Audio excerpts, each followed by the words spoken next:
Gold, trusted gold buyers. మీరు తాకట్టు పెట్టిన బంగారాన్ని విడిపించి ఈ రోజు ఉన్న మార్కెట్ ధరకు కొనబడను. వెరీ టఫ్ జర్నీ ఈ cinema.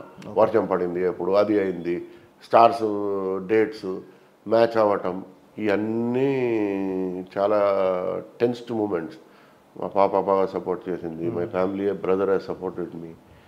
Anyhow we're coming to the release date. Please pray to God it should be hit. Shekhar Kamal గారి వర్కింగ్ స్టైల్ చాలా డిఫరెంట్గా ఉంటుంది సార్. అంటే ఆయనతో 2 సినిమాలు ట్రావెల్ చేశారు. ఎలా అనిపించింది ఆయనతో working style? Is a great man sir, is a very down to earth man. But only thing is satisfaction last వరకు ఆయనకి కొంచెం పర్ఫెక్షనిస్ట్. దాంట్లో ఏమవుతుంది, డిలేస్ అయిపోతాయి, మనం షేక్ అయిపోతాం. అది ఓకే. కుబేరా తర్వాత కూడా మరో సినిమా చేయబోతున్నారు, చేయాలని అనుకుంటాం. ఆయన డిసైడ్ చేయాలి, నేను అట్లా డిసైడ్ చేస్తాను. అది ఆయనకి ఎవరితో చేయాలనేది ఆయన చూసుకోవాలి. అది మనం ఇంటర్ఫియర్ అవ్వం సార్. 99% నేనైతే ఆయనతో ఇంటర్ఫియర్ అవ్వను. మా ఫాదర్ అదే చెప్పాడు. ఎందుకంటే ఆయనతో ఇంటర్ఫియర్ అయితే పని చెడిపోతుంది. ఆయనకు వదిలేస్తే correct. Is the captain of the ship. దీంట్లో ధనుష్ గారిని తీసుకోవడానికి ప్రత్యేక కారణం అంటే ఆ క్యారెక్టర్ కరెక్ట్గా ఆయన సెట్ అవుతుంది తీసుకున్నా, నాగార్జున గారికి ధనుష్ గారికి ఆయన మైండ్లో పెట్టుకున్నారు. ఓకే, ఆయన మైండ్లో పడిపోయింది ఆ క్యారెక్టర్. ఎవరు ఏ పేరు చెప్పినా ఆయనకి కుదరలేదు, నాకు ఇదే కావాలి అంతే. ఆయన మైండ్లో పడిపోతాయి సార్, మనం ఏం చేయలేము. ఆయన క్యారెక్టర్ హీరో పట్టి స్టోరీ రాయాడు, స్టోరీ పట్టి హీరోకి పట్టుకుంటాడు. అది ఆయనతో. వర్కింగ్ డేస్ ఎంత అయినాయి సార్? వర్కింగ్ డేస్ 135 135 అంటే హీరోది కాదు, ఓవరాల్గా. బడ్జెట్ అంతా మన లిమిటేషన్లోనే ఉందా? ఈ జీవితంలో ఎవరిది బడ్జెట్ అవ్వదు. అంటే ఒక ప్లానింగ్ పర్ఫెక్ట్గా వెళ్తే ఒక బడ్జెట్ ఎవరిది ఏముండదు, ఊరికే మాటలు. ఏంటి సార్ శేఖర్ కమల్ గారితో మీరు అనుబంధం కమర్షియల్ ఒక అనుబంధం, లేకపోతే మీకు ఆయనతో వ్యక్తిగతంగా ఉన్న ట్రావెలింగ్? ఫ్రెండ్ బేసికల్, మంచోడు, చాలా simple, down to earth. And team కూడా very good team, down to earth, very hard working people, all code ఏటీస్ ఎవ్రీథింగ్. మీ పాప జాన్వి గారు ఇన్వాల్వ్మెంట్ ఎంతవరకు ఉంటుంది సార్ ఈ ప్రొడక్షన్లో? ఈ సినిమాలో నాకు తెలిసి ఒక 10 సినిమాల ఎక్స్పీరియన్స్ వచ్చేసింది. అంటే ఈ సినిమా షూర్ షాట్గా నేను చెయ్యాలి అనిపించిన ఇన్స్పైర్ చేసిన అంశం ఏంటి సార్ ఈ సినిమా చేయడానికి? అసలు నేను స్టోరీ ఏమీ లేదండి. అదే సార్, స్టోరీ వినకుండా సినిమా ఆయన స్టోరీ కూడా సరిగా చెప్పాడు, వాళ్ళు ఆయన ఏదో చెప్పాడు అంతే. ఓకే సార్, ఇప్పుడు నేను స్టోరీ చేంజ్ చేయమంటే ఆయన చేంజ్ చేస్తాడా? చెయ్యడు. ఆయన సినిమా షార్ట్ ఇట్లా చేయమంటే నా మాట వింటాడా? చేయనడు. అప్పుడు ఆయన ఎందుకు ఇంటర్ఫియర్ అవ్వాలి సార్? ఓకే, అంటే ఒక ప్రొడ్యూసర్గా స్టోరీ వినటం కానీ ఇవన్నీ రామారావు గారు మా పాప వినిన. ఓకే, అంటే మీ ఇన్వాల్వ్మెంట్ స్టోరీలో ఏమి ఉండదు, మనం ఫైనాన్షియల్ సైడ్ అంతే. ఓకే, అమ్మటం అది చూసుకోవటం, పేమెంట్స్ చేయటం. సార్ ఏంటి సార్ మన హైదరాబాద్లో తలమానికంగా మీరు ఏఎంబి థియేటర్ ఒకటి కానీ, నెక్స్ట్ AAA థియేటర్ కానీ, ఇలా థియేటర్స్ ఎక్స్పాండ్ చేసుకుంటూ వెళ్ళిపోతున్నారు. అంటే ఇప్పుడు మహేష్ బాబు కోసం ఏఎంబి థియేటర్ కానీ, next Allu Arjun AAA theatre కానీ. బ్రాండ్ కదా సార్, అది బ్రాండ్ ఏమవుతుంది అంటే ఈ కామన్ థియేటర్ అక్కడ వేరే లాంగ్వేజెస్ కూడా ఆడుతున్నాయి. ఏఎంబిలో కొరియన్ నడుస్తుంది. ఇప్పుడు ఈ వారం ఇంగ్లీష్ పిక్చర్స్ బాగా పోతున్నాయి, అదే సింగిల్ థియేటర్స్లో వేరే మల్టీప్లెక్స్లో పోతలేవు. ఓకే, ఆ అడ్వాంటేజ్ ఉంది అక్కడ. ఆ లొకేషన్ బాగుంది, మా ఫాదర్ అంత గొప్పగా కట్టాడు, మా బ్రదరు, అది క్లిక్ అయింది. ఓకే, మిగతా థియేటర్లు అన్నీ బంద్ ఉన్నాయి, వీఆర్ బ్లీడింగ్. ఇప్పుడు కుబేరా సినిమా ఆడాలి డెఫినెట్లీ, అది ఎగ్జిబిటర్స్ కోసం ఆడాలి ఆ సినిమా, మా కోసం ఆడాలి, అది వేరే మ్యాటర్. ఎగ్జిబిటర్స్ కూడా క్రూషియల్. అది నెక్స్ట్ వీక్ విష్ణు గారి సినిమా, అది కూడా బాగా కనిపిస్తుంది, అది కూడా ఆడాలి. అన్ని సినిమాలు ఆడితేనే తమ్ముడు ఆడాలి.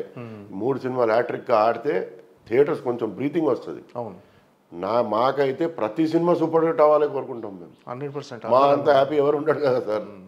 ఎవరు ఆడ సినిమా ఆడవద్దు, ఈడు సినిమా ఆడవద్దు అని మాకు ఉండదు. మాకు ప్రతి సినిమా ఆడాలని ఉంటుంది. నెక్స్ట్ ఎన్టీఆర్ గారితో కానీ ఏమైనా ఒక థియేటర్ కానీ ఎన్టీఆర్ గారికి? సార్ అది ఆయనకి అడగండి, ఎట్లా ఆడతారు. ప్రభాస్ గారికి అందరూ అంటే ఆయన ఇంట్రెస్ట్ ఉంటే వాళ్ళు చెప్తారు, వాళ్ళ ఇంట్రెస్ట్ బట్టి. ఓకే, ఈ థియేటర్స్లో కొలాబరేషన్ అని ఏమైనా వాళ్ళతో సినిమాలు చేసే ఆలోచన ఏమైనా ఉందా సార్? అంటే నాకు ఉద్దేశం ఏముండదు. ఓకే, వాళ్ళు ఇస్తే చేస్తాం, లేదంటే చేయం, ఏముంది దాంట్లో. అంటే నిర్మాతగా కొనసాగటం అంటే ఒక జూదం లాంటిదని మనం ఒక ఇంటర్వ్యూలో విన్నా మీరు చెప్తే. ఎందుకు సార్ అంత ఫ్రస్ట్రేట్ అయ్యి ఎందుకున్నారు అంటే నిర్మాతగా? ఫ్రస్ట్రేట్ అయ్యి అంటే సార్, ఇప్పుడు ఏం ప్రాబ్లం వచ్చినా నిర్మాతని కదా. మా ఫాదర్ చెప్పేవారు, నిర్మాత ఉంటే అందరు ఉంటారు. సినిమానే తీయలేదు అనుకోండి, థియేటర్ ఎక్కడి నుంచి అది అవుతుంది. అవును, ఆయన సినిమా తీస్తే థియేటర్ ఉండాలి. Both are inter connected, both should be together, both should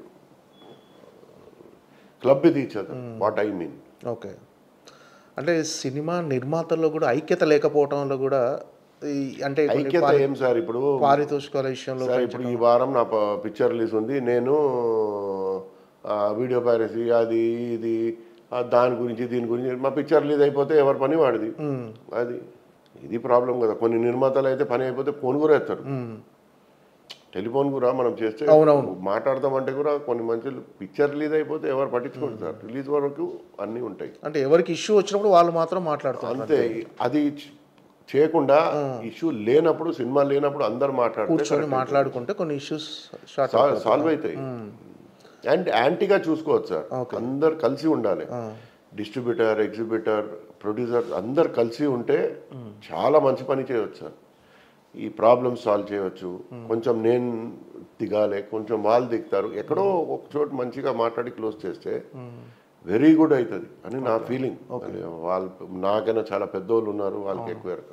అంటే నిర్మాతల మధ్య పోటీ కూడా ఒక కారణం అవుతుందేమో ఇలాంటి, అంటే కలిసి కట్టుగా ఉండకపోవడానికి. పోటీ ఏముంటుంది అంటే ఎక్కువ కాంబినేషన్తో, ఒక పెద్ద కాంబినేషన్తో సినిమా తీయటం అనేది ఒక నిర్మాతకు ఒక ప్రెస్టేజియస్ ఫీల్ అవుతున్నారు. సో అందువల్ల ఆ కాంబినేషన్ వల్ల కూడా ఐక్యతగా ఉండలేకపోతున్నారు అని ఒక సందేహం సార్ జనాలకు. ఐడియా లేదు, ఎవరన్నా పెద్ద ప్రొడ్యూసర్కి అడగండి. అంటే మీరు పెద్ద ప్రొడ్యూసరే సార్, ఏషియన్ ఫిల్మ్స్. నేను 3 ఇయర్స్కి ఒక సినిమా తీస్తాను, 2 ఇయర్స్కి నేను హాబీగా చేసుకుంటాను తప్పితే నాకు, నేను not a proper producer. Why I should like sir, మీరు ప్రొడ్యూసర్ కాబట్టి ఏంటి సార్ నాట్ అ ప్రాపర్ అంటే ఇప్పుడు దిల్రాజు గారు లేకపోతే మైత్రి లేక Vishwaprasad, I'm not like that no sir, just medium. అంటే ఇప్పుడు కంటిన్యూగా సినిమాలు చేసే ఆలోచన ఉంది కదా సార్ ఇంకా?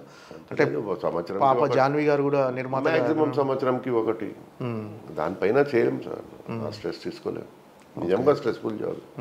కుబేరా ఖచ్చితంగా చూడాలి అనాల్సిన అంశం ఏంటంటే కొత్తదనం ఏంటి ఈ సినిమాలో అసలు? Different story, different treatment, background, artist acting, everybody acted well.